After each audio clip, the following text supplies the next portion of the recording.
Hello everyone, and welcome back to another video.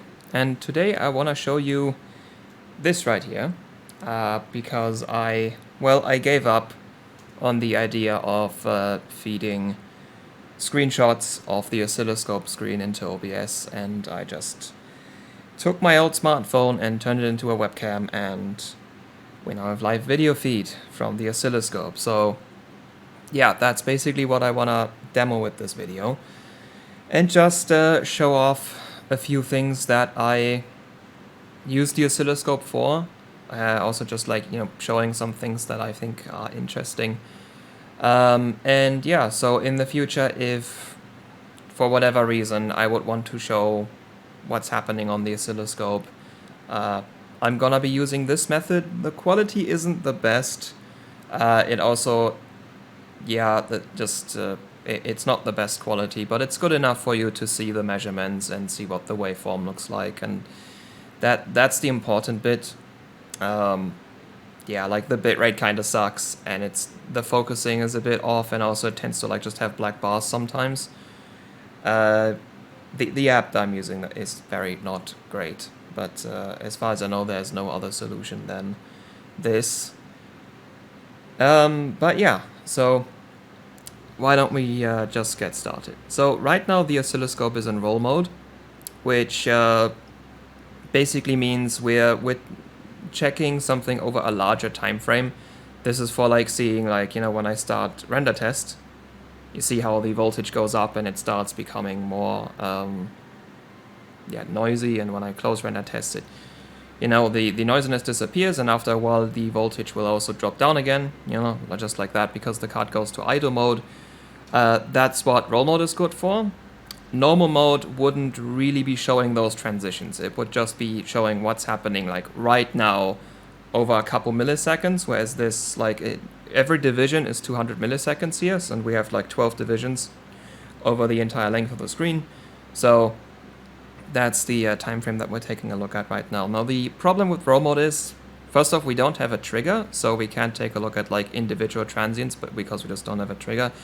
And also the sample rate is only 5 megasamples, whereas in normal mode it would be 1 gigasample. So it is not as precise.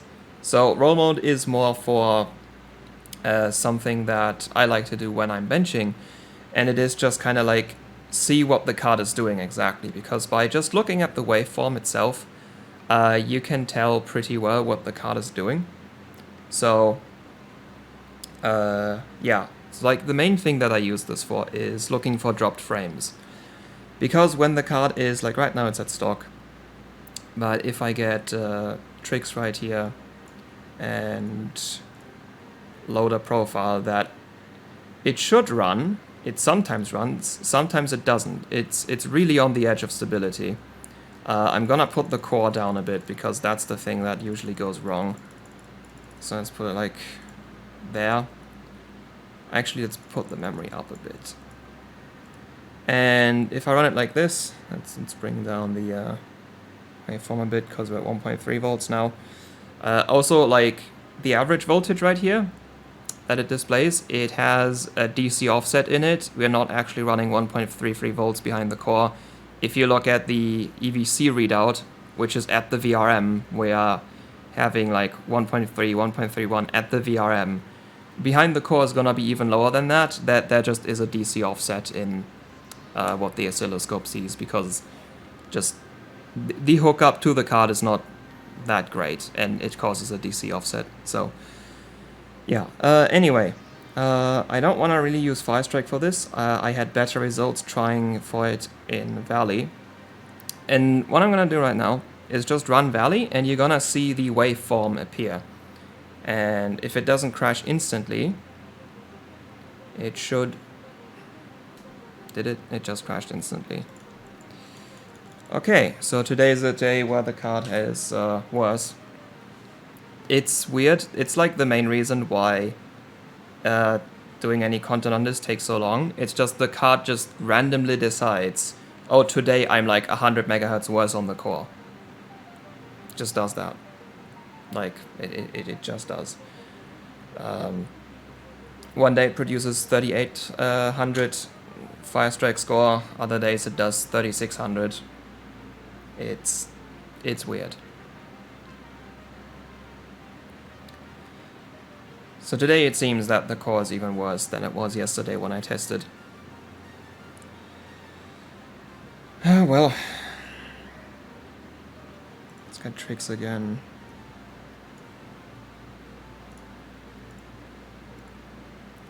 Do I have like an no.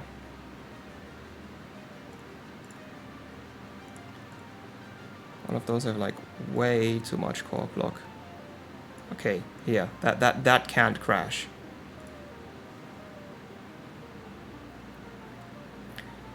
Yeah, but like, what I'm trying right now is to cause dropped frames. Okay, yeah. So, what you see right now is just the normal rendering waveform from the card. And, yep, there's a drop frame. And there's a bigger drop frame. And you see the interesting tidbit is, the screen disappeared just now, but the waveform is still there. That's also interesting, because when the screen disappears like that, you would think, oh, the card crashed. But you can see on the waveform, no, it's still running. It's still doing its thing. And like you can also see that like artifacting doesn't automatically mean it's dropping frames. That right there, that was a drop frame, and that's just the card crashing. So yeah, that was a bit of a short demonstration of, and I don't think this is gonna recover, but that was a short demonstration of how I usually use the oscilloscope while I'm benching, just to look at that kind of waveform, and then if you see like a gap in it, you can tell like, oh, the card just like stopped doing whatever it was doing for a little bit and then continued. So like, it's not crashing, but it's not fully working either. So that's what a drop frame looks like on the oscilloscope. And this does cause your score to come down, but noticing that is not always that easy. And, you know, an oscilloscope is just a nice visual representation live as the test runs of what the card is doing. Now, what else we can do is go over into regular mode again. So now we have our trigger back. And now we're no longer in roll mode. Now we're taking like like right now we're at 1 microsecond per division and not 200 milliseconds. So a much shorter time frame. And if I now run GPZ render test, for now we see a whole lot of nothing. Actually, it would probably help to zoom out a bit. And now we can see this. Now these are the same sort of waveform spikes that we just took a look at, just way more zoomed in. And now they're slightly different because it's a different test, but this is what a transient looks like. Specifically, this is what a transient looks like on the terascale architecture. We have like a series of, actually a series of transients, like 3 to 4 kind of big ones, then one really big one, and then a series of smaller ones, and then it just goes back to effectively idle. Like in between these spikes, the card is not really doing anything, or more like the part of the card that draws a lot of current is not really doing anything. Other parts of the card are probably doing things, but this is what happens when the card actually does something. So yeah. And this is what a transient looks like, and we can zoom in even further into that, and then just take a really close look to that low part. And what we can also do is capture a single transient, and then take a really good look at that one to get a sort of clearer image, like we can go really far in. Oh yeah, and the screen does this. The card does that when the memory is a bit too high. But yeah, so that's what a transient looks like. And the last thing would be when I'm checking, let's reset this back to default. When I would do things like test the transient response of a VRM, like how much it undershoots, how much it overshoots, or what the VPP is, I would also use normal mode. Now this card specifically I test at stock.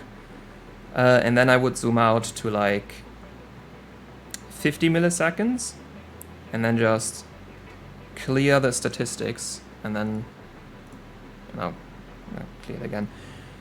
Like, I would just let it complete the entire test. And like, now where we're zoomed out to 50 milliseconds per division, you tend to like see that again. It's still zoomed in a bit more than in roll mode. But this is like the same waveform that we were looking at in roll mode. Just that we're no longer having a line that just continuously gets, expanded like in roll mode. We're just taking, every 50 milliseconds or so, we just capture exactly what's going on. And we can... No, actually, that was not a drop frame, because the card is at stock. That's just... When the scene transitions in the test, it kinda looks like a dropped frame, but it actually isn't. That's just the card, like, transitioning to a new frame, and while the transitioning's happening, it, like, loses load for a second. But yeah, this is what I would sort of do for, like, going... Oh yeah, like, what's the transient response like on the VRM? Just run the entire test, and then shortly before the test completes, I would just hit stop. And like, I mean, I could do it like this, just a demo, so I would hit stop, and it will stop recording anything. And then I can just read the statistics down here. So like, we have an average VPP of 107 millivolts, which is quite strong. This is a lot less VPP than Firestrike produces. Like, if you ever wanted a representation of like that Unigine benchmarks, like, they are longer than Firestrike, but they're not as hard to run as Firestrike. Because you can just tell by the VPP, like, if your voltage swings less, then you're drawing less current, and just your card's under less stress. It's doing, like, less intense work, because, like, you can just see how the VPP is way lower. And, like, the undershoot is also not as bad. Yeah, that's only 50 millivolts of undershoot. I get like 80 millivolts in Firestrike. So, yeah, Valley is not that hard to run for this card. But yeah, that's how I would measure things for, transient response. And yeah, I mean, I guess that's pretty much it. There's not really that much more to show here. Like, basically just, yeah, I have an old smartphone that I can use as a webcam and point at the oscilloscope if I really want to show off, like a certain waveform. Just like, oh yeah, let's take a look at the transients that this test is producing. They actually look a bit different than GPU-Z transients. It's just like one big spike downwards, and they're like, honestly, this looks like it's less undershoot than GPU-Z did. I did not look at the absolute numbers of like how much undershoot it was in GPU-Z, but like this spike looks less impressive than the one that GPU-Z did. So is this actually easier to run than GPU-Z? Like, that doesn't look like much of undershoot. It's, yeah, like, huh. So yeah, Valley is not very heavy. Let's try Firestrike, actually.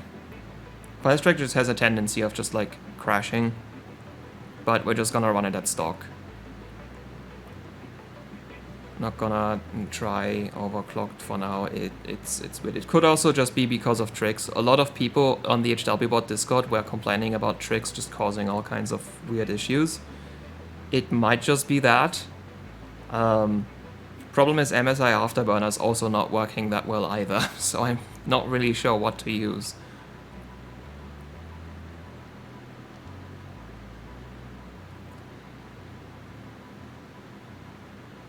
Also, this glitch with the screen, how it like cuts itself up, makes it impossible to take screenshots via OBS, so I just have to take my validation screenshots on the machine itself, which is a bit... let's just run the full test. It's a bit annoying because, like, if the thing crashes, I can't take the screenshot, whereas on OBS I could just, like, record and then, but, yeah, it's not that bad.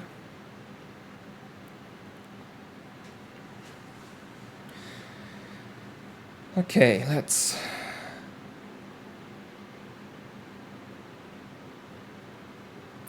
see what Firestrike gives us.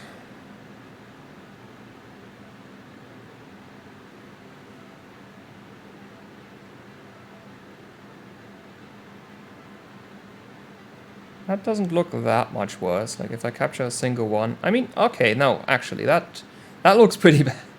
That looks quite a lot worse than Unigine. It's just that the entire there's not as pronounced of an average voltage, at least in this one. But yeah, that's a pretty that's a pretty pointy spike. Let's see if we can like if I move it up a little bit more, we get more consistently. But okay, GT2 should actually have worse transients because it does pull more power, which is why I usually use GT2 for like testing transient response. Yeah, that looks a bit more pointy. So let's like capture a single one. I mean, no, not really.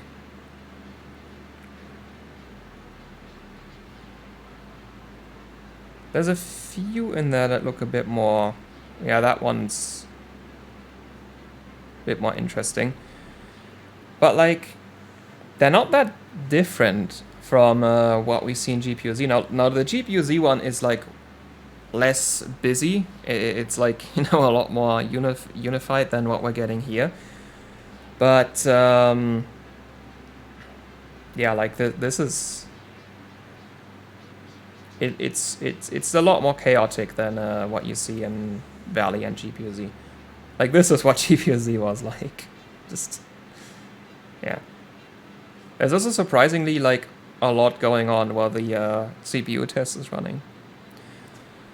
But yeah, like GPU-Z is a like it's a lot more synthetic than even Firestrike is. So like Firestrike is just very chaotic when it comes to what the transients look like, whereas GPU-Z is usually very simple and consistent about what its transients look like. It also kind of depends on like which card you have. Like Fermi cards, they will produce transients that look a lot more similar in GPU-Z and Firestrike.